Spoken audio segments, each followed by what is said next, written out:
Republic, এই ওয়ার্ডগুলো sir আমরা ফ্রান্সের কনস্টিটিউশনস থেকে নিই।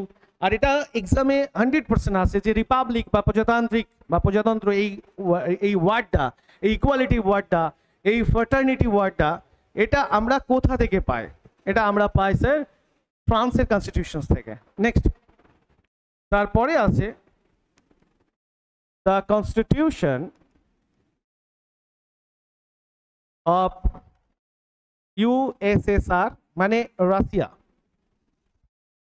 এই রাশিয়া থেকে আমরা কি পাই? রাশিয়া থেকে পাই প্রথম তো হচ্ছে স্যার 5 ইয়ার প্ল্যানস, পঞ্চবার্ষিকী পরিকল্পনাটা এটা স্যার রাশিয়া থেকে পাই। তাহলে আমরা পঞ্চবার্ষিকী পরিকল্পনা কোথা থেকে পাই? না পঞ্চবার্ষিকী পরিকল্পনা পাই রাশিয়া থেকে। নেক্সট 2 নাম্বার স্যার যেটা পাবো সেটা হচ্ছে স্যার রাশিয়ার কনস্টিটিউশন থেকে পঞ্চবার্ষিকী পরিকল্পনার সঙ্গে সঙ্গে আমরা রাশিয়ার কনস্টিটিউশন যেটা ফান্ডামেন্টাল ডিউটিস বলে, ফান্ডামেন্টাল ডিউটিস, এই মৌলিক কর্তব্য, ফান্ডামেন্টাল অধিকার স্যার, ফান্ডামেন্টাল রাইটস স্যার পাই আমেরিকার কনস্টিটিউশন থেকে। এটা লেখানো হয়নি স্যার, একটু লিখে নেবে যে মিস্টেক্স হয়েছে, যেটা আমেরিকার কনস্টিটিউশন থেকে যেগুলো নিয়েছি তার সঙ্গে সঙ্গে একটা অ্যাড করে দাও, সেটা হচ্ছে ফান্ডামেন্টাল রাইটস। এটা পরীক্ষায় আসে যে মৌলিক অধিকার স্যার আমরা কোথা থেকে পাই?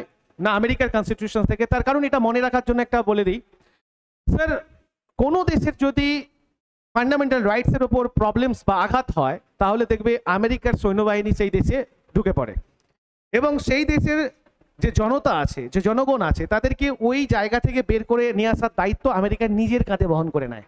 তার মানে কি না, এটা থেকে তুমি মেমোরাইজ করতে পারো যে স্যার ফান্ডামেন্টাল রাইটস এতটাই স্ট্রং, তার মানে আমেরিকার, যে ওরা ওদের দেশের নাগরিকের মৌলিক অধিকারটাকে এতটা সুন্দর করে সাজিয়ে রেখেছে, স্ট্রং করে রেখেছে, যে যেটা এর সাথে সাথে অন্য দেশের যে নাগরিক আছে তাদের অধিকার যদি খর্ব হয় তাহলে ওরা অ্যাটাক করে। তার মানে ফান্ডামেন্টাল রাইটস অবশ্যই আমেরিকা থেকে নেওয়া উচিত।